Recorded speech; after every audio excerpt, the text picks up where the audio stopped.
ప్రకటన గ్రంథము 3వ అధ్యాయము 4, 5, 6 వచనాలు చదువుకుందాం. అయితే తమ వస్త్రములను అపవిత్రపరుచుకొనని కొందరు సార్దిస్లో నీ యొద్ద ఉన్నారు. వారు అర్హులు గనుక తెల్లని వస్త్రము ధరించుకొని నాతో కూడా సంచరించెదరు. జయించువాడు అలాగున్న తెల్లని వస్త్రము ధరించుకొనును, జీవ గ్రంథములో నుండి అతని పేరెంత మాత్రమును తుడుపు పెట్టక నా తండ్రి ఏటను ఆయన దూతల ఏటను అతని పేరు ఒప్పుకొందును. సంఘములతో ఆత్మ చెప్పుచున్న మాట చెవి గలవాడు వినుగాక. ఆమేన్. చిన్న ప్రార్థన. దయగలిగిన తండ్రి, మీ శ్రేష్ఠ నామానికి కృతజ్ఞతలు చెల్లిస్తున్నాం. ఇంతవరకు మీ సన్నిధిని మాతో మీరుంచి మమ్మల్ని అందరినీ ఆదరించి బలపరిచి నడిపిస్తూ వచ్చినందుకే స్తోత్రాలు. ఈ దుర్దినాల్లో, ఈ చెడ్డ దినాల్లో, ఈ భయంకరమైన దినాల్లో ప్రభు దేవా, మీ మాటలు వినే మీ సన్నిధిలో చేరి మిమ్మల్ని గణపరిచే మీ మాటలు విని సరి చేసుకోవడానికి మాకు మీరు ఇస్తున్న ఈ సమయాన్ని బట్టి మీకు స్తోత్రాలు. చదవబడిన లేఖన భాగం మీది నాయన. ప్రజలు మీ వారు. నేను ఎందుకు పనికిరాని వాడిని, చేతకాని వాడిని, నా మాటలైతే ఎవరికి ప్రయోజనం కాదు ప్రభు. మీరే మా అందరితో మాట్లాడి మమ్మల్ని బలపరిచి మమ్మల్ని దిద్ది మీ రాజ్యంకై సిద్ధపరచుమని క్రీస్తు నామములో అడిగి ప్రార్థించుచున్నాము తండ్రి. ఆమేన్. ప్రభువు నామానికి మహిమ కలుగునుగాక.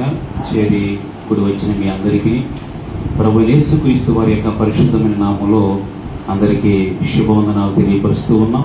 ప్రియమైన దేవుని బిడ్డలారా, దేవుని యొక్క వాక్యాన్ని మనం గమనించినట్లయితే, లేఖనాన్ని మనం చదువుకుని ఉన్నాం. ఇక్కడ సార్దీ సంఘం మనకు కనిపిస్తూ ఉంది. ఈ సంఘములో కొంతమందిని గురించి దేవుడిస్తున్న సాక్ష్యం. సంఘంలో చాలా మంది ఉంటారు. అనగా అప్పుడే ప్రభు నమ్ముకున్న వారు ఉంటారు, ఎప్పుడో ప్రభు నమ్ముకున్న వారు ఉంటారు, మధ్య రకంగా కూడా కొన్ని ఏళ్ళు అయిపోయిందనే వారు కూడా ఉండకపోరు. అయితే సంఘాన్ని గురించి, సంఘంలో ఉన్న తన పిల్లలను గురించి దేవుడు ఏం సాక్ష్యం ఇస్తున్నాడు అనేది చాలా ప్రాముఖ్యం. సంఘము ప్రియమైన దేవుని బిడ్డలారా ఎలాగోలా జీవించేది కాదు, ఎలాగోలా బ్రతికేసేది కూడా కాదు. సంఘము ఒక నిర్దోషమైనదిగా, ప్రత్యేకమైనదిగా ఒకానొక దినమున ప్రభు ఏట దేవుని రాజ్యంలో నిలబడవలసినటువంటిది. అయితే లోకంలో ఉన్న ఒక వ్యక్తి ఎలాగోలా జీవించినట్టుగా సంఘం కూడా ఎలాగోలా కాలం గడిపేసి కాలం వెళ్ళబుచ్చేసుకుని ముగించేసుకున్న పని అయిపోయింది అనుకుని ఏదో చేతులు దులుపుకునే పరిస్థితులు సంఘమే కాదు ప్రియమైన దేవుని బిడ్డలారా. ఎందుకంటే నేటి దినాల్లో ఎన్నో సంఘాలని మనం చూస్తూ ఉన్నాం. ఎన్నో సంఘ విషయాల్ని, వాటిలో ఉన్న అనుభవాలను కూడా ఈ సంఘం ఎలా, ఆ సంఘం ఎలా అని చెప్పుకుంటూ ఉన్నాం. నాటి దినాల్లో ఉన్న సంఘాలు కూడా ఎంతో సాక్షార్థంగా ఉన్న విషయాలు కూడా చదువుకుంటూ ఉంటున్నాం. అయితే నేటి దినంలో ఉన్న మనము, మన సంఘ అనుభవాలు, దేవునికి మనకి ఉన్న సంబంధాలు, మన కొరకు దేవుడిచ్చే ఒక దినాన సాక్ష్యాలు అనేటువంటివి ఏ విధంగా ఉండబోతున్నాయి అనే తాపత్రయంతో ఆధ్యాత్మిక సంబంధమైన మంచి సాక్షార్థమైన జీవితాన్ని నేటి సంఘంలో ఉండగానే పరలోకంలో ఒక సాక్ష్యం కొరకు ఎదురు చూడవలసిందనేది సంఘము అనేది చాలా జాగ్రత్తగా అవగాహన చేసుకుని బ్రతకాలనే విషయాన్ని లేఖనం మనకు గుర్తు చేస్తూ ఉంది. అయితే ఈ సార్దీస్ యొక్క సంఘం యొక్క ఉద్దేశాలని, విషయాలని మనం 4, 5, 6 వచనాల్లో మనం చదువుకుని ఉన్నాం. అయితే తమ వస్త్రములను అపవిత్రపరుచుకొనని కొందరు సార్దీసులోని యొద్ద ఉన్నారు అనేది దేవుడు సంఘపు దూత అయిన సేవకుడికి ఈ ఉత్తరాన్ని, ఈ మాటల్ని రాసి పంపించినట్లుగా మనం చూస్తున్నాం. సంఘపు దూతతో దేవుడు మాట్లాడుతున్నాడు. సంఘపు దూత అంటే సేవకుడే, మనల్ని నడిపించే దూత, మనల్ని బలపరిచే దూత, మనల్ని ఇలా ఉండాలి, రాజ్యం కొరకు ఇలా జీవిస్తే నీకు మంచి బెనిఫిట్స్ దేవుని రాజ్యంలో ఉంటే దేవుని ద్వారా నీకు ఒక గుర్తింపు ఉంటుందనే విషయాల్ని, హెచ్చరికల్ని, గద్దింపుల్ని, బుద్ధి చెప్పే జీవితాలని తెలియపరిచే ఎవరంటే డైరెక్ట్గా దేవుడు వచ్చి ఎప్పుడు చెప్పడు. తన దూతకే తెలియపరుస్తాడు, తన దూతకు తలంపులు ఇస్తాడు, తన దూతకి కొన్ని ఉద్దేశాలని తన మనసులో ఉంచుతాడు. ఆ విషయాలను తీసుకొచ్చి సంఘానికి ఇలా చెప్పు, ఇలా హెచ్చరిక చేయి, ఇలా ఉంటుంది సంఘం, సంఘంలో ఉన్న కొందరు ఇలా ఉన్నారు, సంఘంలో ఉన్న మరికొందరు ఇలా జీవిస్తున్నారు, అందరూ ఒకలా లేరు, ఆత్మ సంబంధ విషయాల్లో చాలా కొంతమంది సురుగ్గా ఉంటే కొందరు నీరసంగా ఉన్నారు, కొందరు బాధ్యతగా ఉంటే కొందరు బాధ్యతహీనులుగా జీవిస్తున్నారు, కొంతమంది శ్రద్ధతో ఉంటే కొంతమంది అశ్రద్ధగా ఉంటారనే ప్రతి విషయాన్ని కూడా ప్రియమైన దేవుని బిడ్డలారా దేవుడు తన సంఘపు దూతకు తెలియపరిస్తే ఆ సంఘపు దూత అయిన సేవకుడు ప్రియమైన దేవుని బిడ్డలారా దేవుని సంఘాన్ని ఈ రీతిగా ఉండాలని బోధన చేస్తూ ఉంటాడు. అయితే చాలా మంది, కొంతమంది విన్నప్పుడు కూడా, తెలియపరిచినప్పుడు కూడా బాధ్యత కలిగి ఉండేవారు ఉంటారు, కొంతమంది పెడచెవిని పెట్టేవారు ఉంటారు, ఈరోజు నా గురించే చెప్పారు అనుకునేవారు కొంతమంది ఉంటారు, కొంతమంది దేవుడు నాతో మాట్లాడని చెప్పి సంపూర్ణంగా సహృదయంతో స్వీకరించేవారు ఉంటారు, కొంతమంది నిర్లక్ష్యంగా బ్రతికేవారు ఉంటారు. ఏది ఏమైనప్పటికీ కూడా ప్రియమైన దేవుని బిడ్డలారా చివరికి మన అంతిమ యాత్ర సమయానికి దేవుని ఎదుట ఒక సాక్షాత్తమైన జీవితం అనేది సంఘానికి లేకపోతే చాలా డేంజర్లో పడిపోతుందనే విషయాన్ని మాత్రం దేవుడు పక్కాగా చెప్తున్నాడు. ప్రియమైన దేవుని బిడ్డలారా ఏమని చెప్తున్నాడంటే ఆ దూతకు అయితే తమ వస్త్రములను అపవిత్రపరుచుకొని కొందరు సాదృశ్యులను ఎత్తు ఉన్నారు. వస్త్రం అంటే రక్షణకు సాదృశ్యంగా ఉంది. ప్రియమైన దేవుని బిడ్డలారా రక్షణ పొందిన వారు ఎంతమంది ఉన్నారు సుమారుగా? అంటే వేరేగా అడగట్లేదు నేను, అని తెలుసుకోవడానికి అంతే. రక్షణ పొందిన వారు ఎంతమంది ఉన్నారు, పొందిన వారు ఎంతమంది ఉన్నారు అనే విషయాన్ని అవగాహన చేసుకోవడానికి విషయాన్ని అడిగాను. అయితే ప్రియమైన దేవుని బిడ్డలారా మనం చాలా కాలం ఏంటంటే కొంతమంది ఇప్పుడే రక్షణ పొందిన వారు ఉండొచ్చు, కొత్తగా ముందే చెప్పాను కదా, లేదా కొన్ని ఏళ్ళు అయిపోయిన వారు ఉండొచ్చు, లేదంటే కొద్ది కాలం అయిందని వారు చెప్పేవారు కూడా ఉండొచ్చు. అయితే ప్రియమైన దేవుని బిడ్డలారా ఈ సాదృశ్య సంఘంలో ఉన్న చాలా మంది, 100 మంది ఉంటే సుమారుగా ఉదాహరణకి, వారిలో కొందరు మాత్రమే, కొందరు అంటే సగం మంది అని కూడా చెప్పలేదు, ఒక 25% తీసుకుందాం, ఒక ఉదాహరణ అనుకుందాం. వారిలో కొందరు ఎలా ఉన్నారంటే తమ వస్త్రాలని అపవిత్రపరచుకోదు, అంటే రక్షణ ఎక్కడా కూడా నిర్లక్ష్యం చేయలేదు. కొందరైతే రక్షణ పొంది నిర్లక్ష్యంగా జీవించేవారు ఉన్నారు. కొంతమంది రక్షణ పొందేమనే స్పృహ కాడ కోల్పోయిన వారు కూడా చాలా మంది ఉంటే ఉండొచ్చు. అంటే ప్రియమైన దేవుని బిడ్డలారా అంటే రక్షణ పొందిన పిదప చాలా మంది వారి జీవితంలో, ఆధ్యాత్మిక జీవితంలో ప్రారంభంలో బాగానే ఉంటారు, ప్రారంభంలో చాలా ఆసక్తిగా ఉంటారు, చాలా బాధ్యతగా ఉంటారు, భారంగా ఉంటారు. ఇది దేవుని సంఘం, సంఘంలో బాధ్యత కలిగి ఉండాలి, భారం కలిగి ఉండాలి, శ్రద్ధ కలిగి ఉండాలి, చాలా బాధ్యతగా ఒక సాక్షార్థంగా అనేకులు ఏట ఇలా బ్రతకాలి అనే ఒక ఆలోచనతో బ్రతుకుతారు. మరికొందరైతే రక్షణ పొందామనే ఆలోచననే మర్చిపోతారు. రక్షణ పొందిన వారెవరో పొందని వారెవరో కూడా అవగాహన లేని, అర్థం లేని పరిస్థితుల్లో చాలా మంది జీవించేస్తూ ఉంటారు. కొంతమంది చూస్తే, కొంతమందికి ఒకవేళ బయట వీళ్ళు క్రైస్తవుని తెలిస్తే బాబు ఈ క్రైస్తవులు ఎలా ఉన్నారేంటి అనుకునే డౌట్ కూడా రాకపోతే ప్రియమైన దేవుని బిడ్డలు. అంటే క్రైస్తవుడు అనగా రక్షణ పొందిన వ్యక్తి ఎలాగూ జీవించాలో, ఏ రీతిగా జీవించాలో, ఎలాంటి స్పృహతో బ్రతకాలో, ఎలాంటి ఆధ్యాత్మిక బ్రతకాలో, ఏ రీతిగా కొనసాగాలనే కొంచెమైన ఆలోచన సరళని లేకోకుండా చాలా మంది నేటి క్రైస్తవ్యం, దేవుని సంఘం ప్రియమైన దేవుని బిడ్డలారా చాలా మంది ఇచ్చవిడిగా ఇష్టానుసారంగా జీవించే పరిస్థితుల్లో ఉన్న సత్యాలని, వాస్తవాన్ని లేఖనం మనకు గుర్తు చేస్తూ ఉంది. అయితే రక్షణ జీవితంలో నిర్లక్ష్యంగా జీవించని వారు కొందరు సాదృశ్య సంఘంలో ఉన్నారు అని దేవుడే సాక్ష్యం చెప్తున్నాడు ప్రియమైన దేవుని బిడ్డలారా. ఏంటి, కొంతమందిని గురించి మనుషులు చెప్తారు సాక్ష్యం, కొంతమందిని గురించి సంఘంలో ఉన్న వాళ్ళు చెప్తారు, కొంతమంది గురించి బయట వాళ్ళు చెప్తారు. కానీ ఈ సాక్షిలో ఉన్న కొంతమందిని గురించి దేవుడే సాక్ష్యం ఇస్తున్నాడు. ఎవరు సాక్ష్యం గొప్పది అంటారు? ఏంటి, ఎవరి సాక్ష్యం గొప్పదే? లోకంలో సాక్షులు పెట్టినా కానీ డూప్లికేట్ సాక్షులు ఉంటారు. కానీ దేవుడిచ్చే సాక్ష్యం సంఘాన్ని గురించి చాలా శ్రేష్టమైనది, ఉన్నతమైనది. ప్రియమైన దేవుని బిడ్డలారా, ప్రతి ఒక్కరు సంఘంలో ఉన్న ప్రతి ఒక్కరు ఎలా జీవించాలంటే, ప్రభువు నా గురించి మంచి సాక్ష్యం ఇవ్వాలి. ఇప్పుడు సాక్ష్యం, మంచి సాక్ష్యం కోసం కొంతమంది ఏంటి బయట ఏం చేసేవాళ్ళు ఉన్నారు చెప్పండి? సాక్ష్యం చక్కగా రావాలి, నేను గెలవాలి తప్పనిసరి, కానీ లంచాలు ఇచ్చేవాళ్ళు ఉంటారు. అవునా కదా? తప్పనిసరిగా నేను గెలిచామని గురించి ఒక దినాన సంతోషపడేవారు కూడా లేకపోలేదు, భూసమని చెప్తున్నాను. కానీ దేవుని దగ్గర సాక్ష్యము ప్రియమైన దేవుని బిడ్డలారా లోకంలో ఉన్నట్టుగా పనిచేయదు. దేవుడిని ఎవరో కూడా ఏ విషయాల్లో కూడా కొనలేరు. ఎలా గెలవచ్చు దేవుడిని, దేవుని దగ్గర సాక్ష్యం ఎలా పొందొచ్చు అంటే, కేవలం రక్షణ విషయంలో, నీవు పొందిన రక్షణ విషయంలో ఎప్పుడు పొందావో, ఏనాడు పొందావో, ఎన్ని ఏండ్లు అయిందో, పొందిన తర్వాత నీ ఆధ్యాత్మిక జీవితంలో ఆ రక్షణ విషయంలో ఎంత బాధ్యత కలిగి శ్రద్ధ కలిగి నీవు జీవిస్తున్నావో దాన్ని బట్టి ప్రియమైన దేవుని బిడ్డ ఒక దినాన దేవుడు సాక్ష్యం ఇవ్వబోతున్నాడు. ఇదిగో నా కుమారుడు రక్షణ పొంది 10 సంవత్సరాలు అయింది.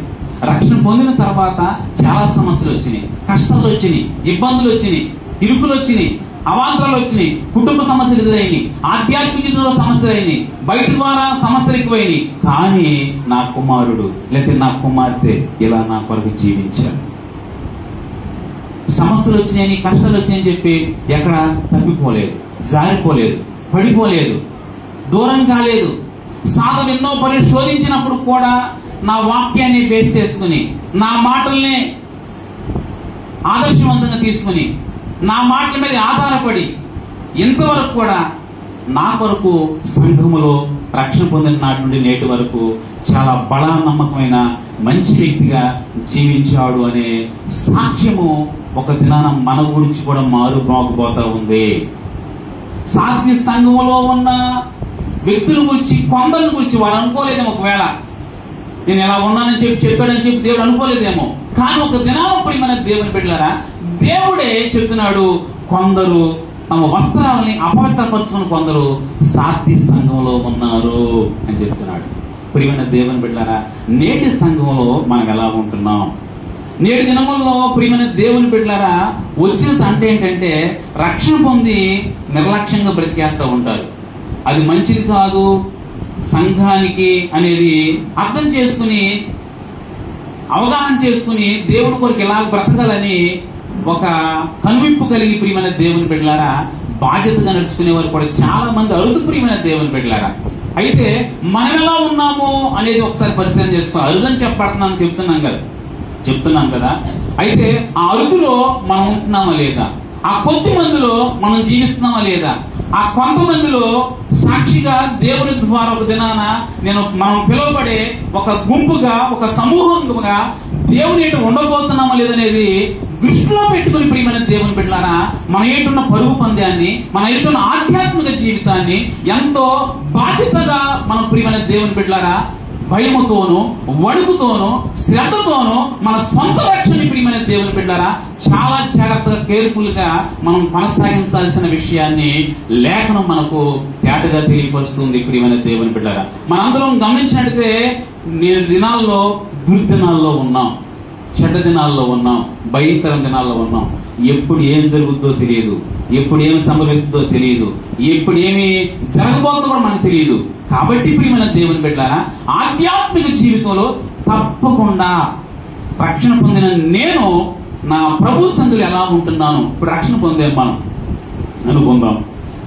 ప్రార్థన, వాక్యం అనే విషయంలో నేను ఎలా ఉంటున్నాను? నిర్లక్ష్యంగా ఉంటున్నానా, జాగ్రత్తగా ఉంటున్నానా అనేది. చాలా మంది వాక్యం వింటాం, ప్రార్థన చేస్తాం, తర్వాత ఎలా ఉంటాం? ఆ ప్రార్థన చేసిన కొద్దిసేపు మాత్రం సిట్రైట్గా ఉంటాం.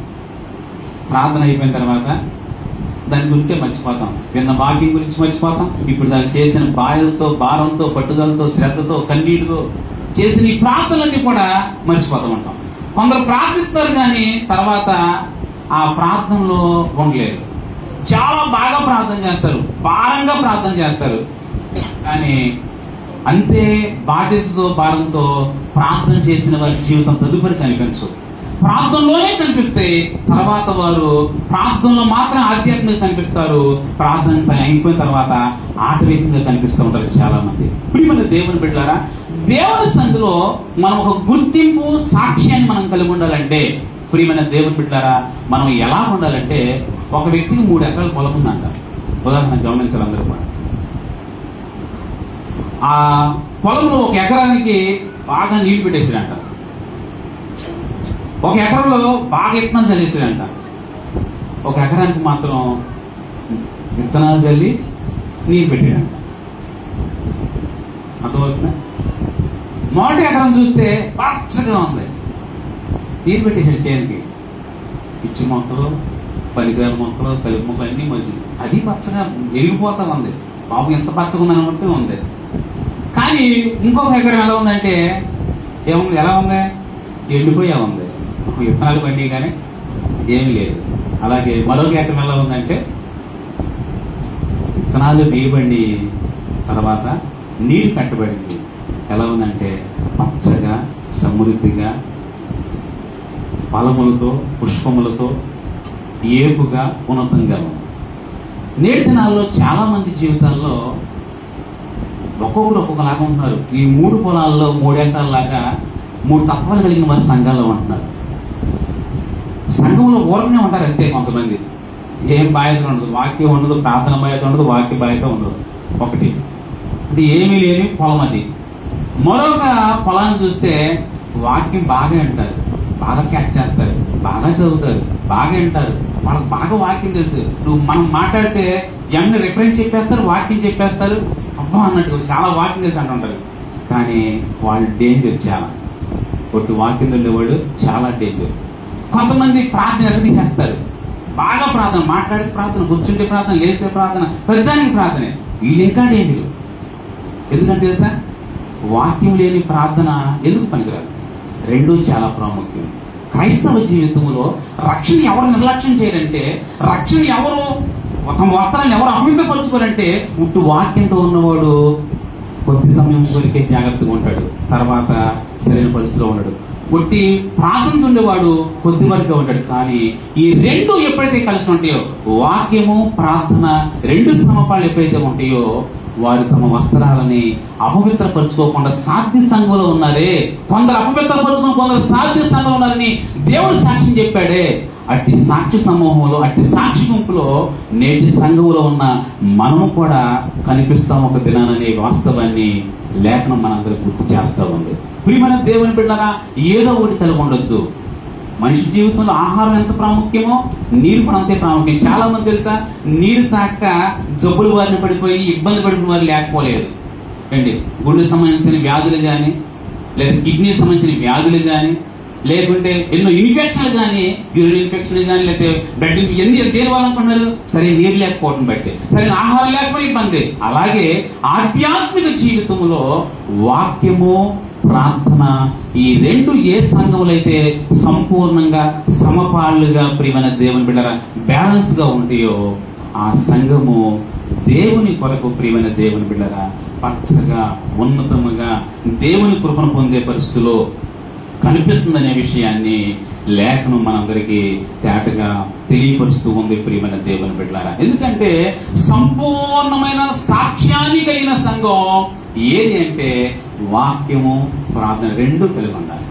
2 కలిగి ఉండాలి తప్పనిసరిగా.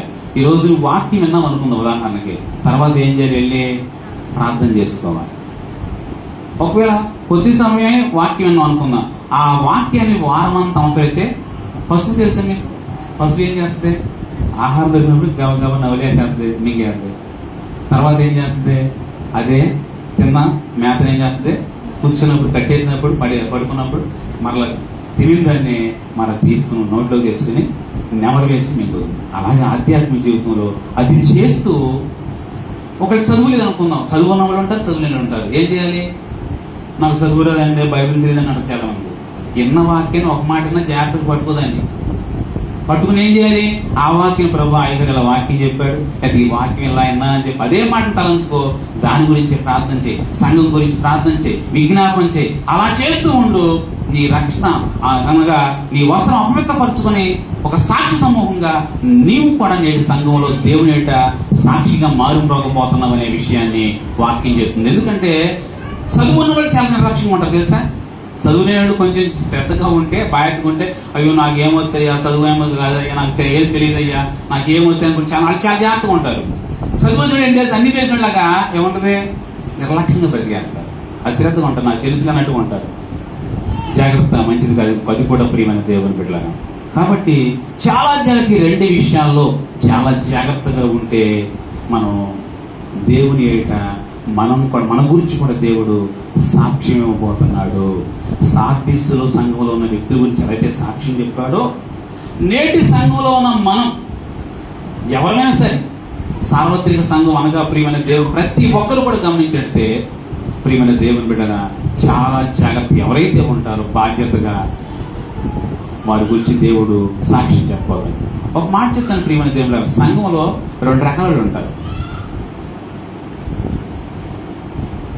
ఒకటి పనివాడు ఉంటాడు, ఇంటివాడు ఉంటాడు.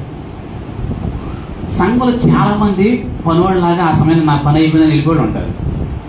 ఇంటివాడు ఎలా ఉంటాడు, ఇది నా పని, బాధ్యతగా ఉండాలి. పనివాడు ఆ సమయం వరకు పని చేసుకుని వెళ్ళిపోతాడు. 100 రూపాయలు అని చెప్పాడు యజమాని ఆల్రెడీ, నాకేం బహుమతులు గిఫ్ట్లు ఏమి రావు ఆల్రెడీ చెప్పాడు యజమాని, 100 ఇస్తా అని చెప్పాడు, కూలి ఇస్తా అని చెప్పాడు. ఆ కూలి వరకే తన చేతులు ఆడతాడు, అక్కడ అలా చూసుకుంటాడు, తన టయాన్ని ముగించేసుకుంటూ వెళ్ళిపోతాడు అంతే.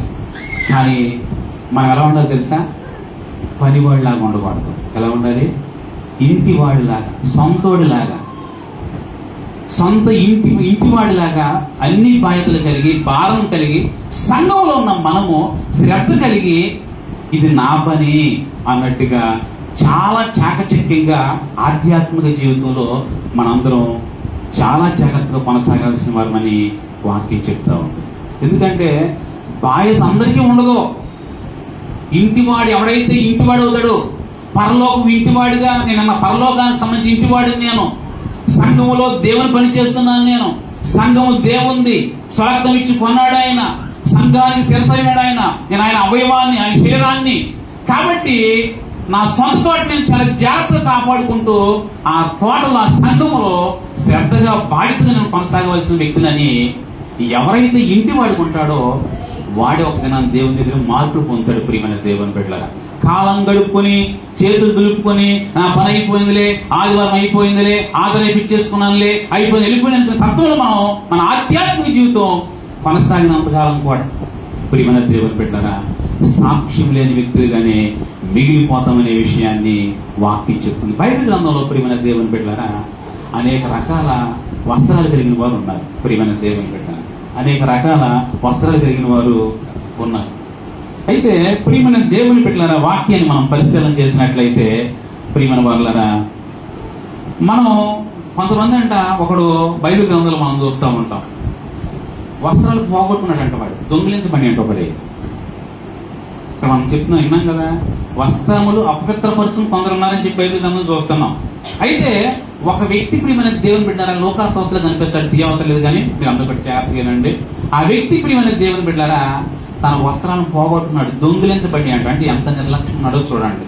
వస్త్రాలు దొంగిలించబడటం అంటే ఆధ్యాత్మిక జీవితంలో, రక్షణ జీవితంలో నిర్లక్ష్యంగా బ్రతికి, అశ్రద్ధగా బ్రతికి, ఆ రక్షణ యొక్క విలువలు తెలియక ఇష్టానుసారంగా శరీర సంబంధంగా జీవించేసేసే తత్వంలో జీవించడం. రెండవ వ్యక్తి మలిన వస్త్రాలు కలిగి ఉన్నాడంట. యేసుప్రభువు చూసినప్పుడు ఎలా ఉన్నాడంటే అండి, మలిన వస్త్రాలు అంటే మురికైపోయిన వస్త్రాలు ఉన్నాడంట. ప్రియమైన దేవుని బిడ్డలారా చూడండి, మురికైన వస్త్రాలు కలిగిన వాడికి విలువ ఉందా? మన మధ్యలో ఒకవేళ మనందరం మంచి వస్త్రాలు వేసుకొచ్చామంటే ఒక వ్యక్తి మలిన వస్త్రాలకు వచ్చాడండి, పిలిపిస్తామా? దూరం ముందు దూరం, అమ్మాయి దూరం వెళ్ళిపోతాం. అలా చెప్పం కానీ ఆడు ఏమనుకుంటాం, మనమే పక్కకి వెళ్ళిపోతాం. ఎందుకని? మురికి వస్తుందండి, మా మంచి వస్త్రాలు వేసుకొచ్చాం, మాకు ఎక్కడ మురికి అంటుందని. చాలా మంది రక్షణ విషయంలో ఎలాగోలా జీవించేస్తున్నారు. మురికి అయిపోయినా, నిర్లక్ష్యమైన పరిస్థితులు ఉన్నా, లేకుంటే వస్త్ర విషయమై చాలా అవగాహన లేని అశ్రద్ధతో చాలా మంది మలిన వస్త్రాలు కలిగిన వారు ఉంటారంట కొంతమంది. దేవుడు ఏ వస్త్రాల గురించి చెప్పాడు? వస్త్రాలు అపవిత్రపరచుకున్న వారి గురించి చెప్పాడు. దేవుడు సాక్ష్యం ఇస్తున్నాడు. కానీ సంఘంలో వస్త్రాలు పోగొట్టుకున్న వారు కనిపిస్తున్నారు. రెండోది చూస్తే వస్త్రాలు ఉన్నాయంటే కానీ వాళ్ళు ఎలా ఉన్నారంట?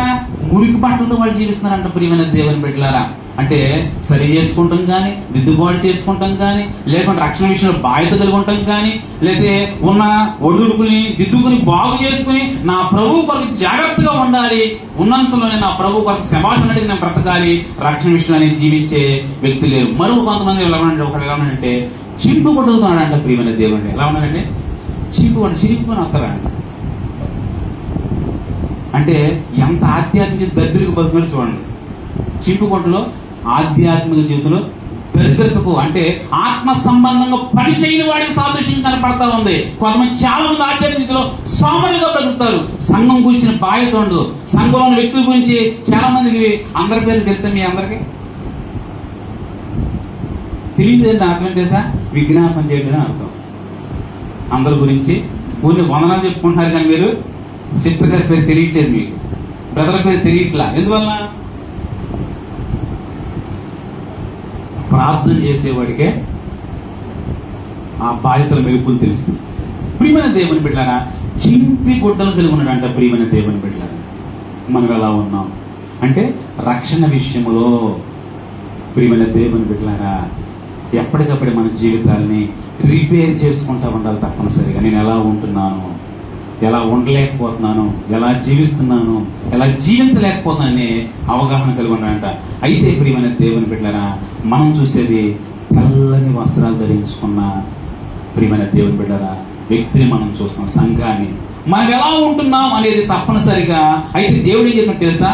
వాక్యం ఏం చెప్పినాడు? ఆ విధంగా ఆలోచించి చాలా మంది ఎలా ఉంటున్నాము అనేది మనందరికి ఇప్పుడు ఉన్న వస్త్రాల గురించి, 4 వస్త్రాల గురించి మనకు అవగాహన రావాలి. అయితే ఇప్పుడు మనం చదువుకున్న ఈ సాధ్య సంఘంలో ఉన్న వ్యక్తులు ఎలా ఉన్నారంటే, అయితే తమ వస్త్రమును అపవిత్రపరుచుకుని కొందరు సాధ్య సంఘములో వారు ఉన్నారని బైబిల్ చెప్తా ఉంది. వారు ఎలా ఉన్నారని చెప్తే బైబిల్ చెప్తుంది? వారు అర్హులు. ఏం చెప్తుంది బైబిల్ గ్రంథం? రక్షణ విషయంలో జాగ్రత్తగా ఉండి శ్రద్ధగా బాధ్యత ఉండి కలిగిన వ్యక్తుల్ని బయట ఏం చేద్దంటే అర్హులు అంటే యోగ్యులు. దేనికి అర్హులు, యోగ్యులు అంటే ప్రియమైన దేవుని బిడ్డలారా చూడండి, నా సమయం అయిపోతుంది. కొద్ది నిమిషం ఒక విషయాన్ని మనం చూద్దాం. తెస్సలోనికి రాసిన 2వ పత్రిక 1వ అధ్యాయము, తెస్సలోనికలకు రాసిన 1వ పత్రిక, క్షమించాలి 2వ పత్రిక 1వ అధ్యాయం 5వ వచనం చదువుకుందాం. 5వ వచనం. ఆ దేవుని రాజ్యము కొరకు యోగ్యులని ఏం చెప్తున్నా? దేని కొరకు మీరు శ్రమ పడుచున్నారు? ఆ దేవుని రాజ్యములకు మీరు యోగ్యులని ఎంచబడి నిమిత్తమని వాక్యం చెప్తా ఉంది. ఏంటి? దేనికోసం అందరం ఇప్పుడు? దేనికోసం అండి అందరం కూడా? దేవుని రాజ్యం కొరకు మనం యోగ్యులు ఎంచబడాలంట. సంఘంలో యోగ్యులుగా ఉండి, ఈ లోకం వరకు యోగ్యులుగా ఉండి, కుటుంబంలో యోగ్యులుగా కనిపించి, చివరకు ప్రియమైన దేవుని బిడ్డలారా దేవుని రాజ్యంకి వచ్చేటప్పటికి వీడు అనర్హుడు, అయోగ్యుడు, పనికిరానివాడు, ఉపయోగం లేనివాడు అనే సాక్ష్యం మనకు వచ్చి దేవుడు చెప్పాల్సిన పరిస్థితి వస్తే అది ఎంత భయంకరమో తెలుసా ప్రియమైన దేవుని బిడ్డలారా? ఈ దుర్దినాల్లో మనందరం కూడా ఒకటే గుర్తుపెట్టుకోవాలి, చాలా ప్రాముఖ్యంగా ప్రియమైన ప్రతి వారు కూడా ఇదే నాకు చివరి రోజుని బ్రతకాలంట భక్తి జీవితంలో. ఇంకా రేపు నేను ఉండనేమో, ఏదన్నా ఉంటే నా భక్తి జీవితంలో, ఆధ్యాత్మిక జీవితంలో ఈ రోజే చాలా జాగ్రత్తగా బ్రతకాలి. చివరి రోజు అన్నవాడు ఎలా బ్రతుకుతాయి చెప్పండి? ఎంత బాధ్యతగా, ఏమన్నా మర్చిపోతున్నానా, ఏమన్నా బాధ్యతల్ని మర్చిపోయినా, ఎవరికన్నా అప్పగించాల్సిన పనులు మర్చిపోయినా, ఎంత శ్రద్ధగా ఉంటాడంటే అలాగే ఆధ్యాత్మిక జీవితం రక్షణ పొందిన వ్యక్తి కూడా అలాగే జీవించాలి. ఇది దేవుని రాజ్యంతో సంబంధించిన పనిపురియమైన దేవుని బిడ్డలారా. ఈ లోకంలో పనిపోతే ఒక రోజు పని చూసుకోవచ్చు, ఏదైనా చేసుకోవచ్చు. ఇది దేవుని రాజ్యానికి సంబంధించిన పని కాబట్టి ఈ రాజ్యానికి ఎవరంటే అర్హులు? ఎవరైతే రక్షణ విషయంలో వస్త్రాలని అపవిత్రపరచుకోకుండా చాలా జాగ్రత్తగా జీవించి శ్రద్ధగా జీవిస్తారో వారే దేవుడి రాజ్యానికి యోగ్యులు, అర్హులని బైబిల్ గ్రంథం చెప్తా ఉంది. దీన్ని బట్టి చూడగా నేటి సంఘంలో ఉన్న మనము దేవుని రాజ్య విషయంలో యోగ్యులుగా ఉన్నామా, అర్హులుగా ఉన్నామా లేదనేది ఒక్కసారి మనం పరిశీలన చేసుకోవాలి. మరొక మాట నేను చదివి చూపించి ముగిస్తాను వాక్యాన్ని. చూడండి ప్రియమైన దేవుని కాబట్టి కొరింథీయులకు రాసిన రెండవ పత్రిక 10వ అధ్యాయము 18వ వచనం మనం చదువుకుందాం. ప్రభువు మెచ్చుకుని వాడే యోగ్యుడు గాని తన్ను తాను మెచ్చుకునివాడు ఎవడ యోగ్యుడు ఏంటి అనుకున్నాం? అర్హుడు. ఎవడు అర్హుడు దేవుని రాజ్యానికి? ఏంటి? దేవుని సంఘంగా పిలువబడే మనం ఒక దినాన దేవుడు చెప్పే సాక్షి విషయంలో ఎవరు అర్హులంటే ప్రభువు మెచ్చుకునే స్థితిలో ఉండేవారు. చాలా మంది వారు మెచ్చుకుంటే ఈ రోజున అలవాటు అయిపోయింది తెలుసా. వాళ్ళే లైక్ కొట్టుకుంటున్నారు, వాళ్ళే షేర్ చేసుకుంటున్నారు, వాళ్ళే గొప్పలు చెప్పుకుంటున్నారు, ఇది చేసి అది చేసి ఎవరికి హ్యాపీ చెప్పుకుంటున్నారు చాలా మంది. ఎవరు మెచ్చుకోవాలి మనల్ని? ఒకవేళ వాళ్ళందరూ వదిలేద్దాం, అదంతా లోకం అనుకుందాం, సోషల్ మీడియా అనుకుందాం. నేటి దినాల్లో ఇది సంఘం, దేవుని సంఘం, దేవుని రాజ్యానికి సంబంధించిన సంఘం ఇది. అయితే సంఘం లోపల ఉన్న మనల్ని మనం మెచ్చుకోవటం కాదు, అవకాశం సేవకు కూడా మెచ్చుకోవటం కాదు. ఎవరు మెచ్చుకోవాలి? మనందరినీ ప్రభువు మెచ్చుకోవాలి. చూడండి, ప్రభువు మెచ్చుకోవాలనుకునేవాడు దిక్కులు చూడటం, వాళ్ళు ఎంత చూడటం, వాళ్ళు మెచ్చుకోలేదు, వీళ్ళు మెచ్చుకోలేదు, ఇంత పరిచయం చేశాను, ఇంత చెమటలు వాడేటట్టుగా ఇది ఎంత చేశాను, లేకుంటే ఊడ్చాను, ఎత్తాను, తీసాను అని చెప్పి అనుకుంటే చాలా మంది. ఎవరు మెచ్చుకోవాలి మనల్ని? ప్రభువు మెచ్చుకుని వాడే. నీ రక్షణ గురించి దేవుడు మెచ్చుకోవాలి, నీ భక్తిని చూసి దేవుడు మెచ్చుకోవాలి, నీ ఆధ్యాత్మికను చూసి దేవుడు మెచ్చుకోవాలి. ప్రభువు మెచ్చుకుని వాడే అర్హుడు గాని దేవుని రాజ్యానికి, దేవుని సందులో ఉండడానికి నిన్ను నువ్వు మెచ్చుకోవడం కాదు. కాబట్టి చాలా జాగ్రత్తగా ఆధ్యాత్మిక జీవితంలో మనం జీవిస్తాం. ఎలా ఉన్నామో మన ఆధ్యాత్మిక జీవితాన్ని పరిశీలన చేసుకుంటూ చాలా జాగ్రత్తగా సాధ్య సంఘంలో ఉన్న వ్యక్తులు ఎలాగైతే వస్త్రం అపవిత్రపరుచుకుని కొందరు ఎలాగైతే సాక్ష్యం పొందారో ఆ కొందరిలో మనం కూడా ఉన్నామా లేదా, ఆ లిస్టులో మన పేరు కూడా ఉందా లేదా, ఆ జాబితాలో నేను కనిపిస్తున్నాను లేదనేది పరిశీలన చేసుకుంటూ పరీక్షించుకుంటూ దేవుని రాజ్యం కొరకై నేటి సంఘంలో ఉండగానే ప్రభు రాజ్యం కొరకై సిద్ధపాటు, అవగాహన, బాధ్యత, భారమును మనం కలిగి ప్రభు రాజ్యం కొరకై సిద్ధపడదాం, సరి చేసుకుందాం. దేవుడి ఈ మాటలను మన వినికిడిలో దీవించి ఆశీర్వదించునుగాక. ఆమేన్. ప్రార్థన చేసుకుందాము.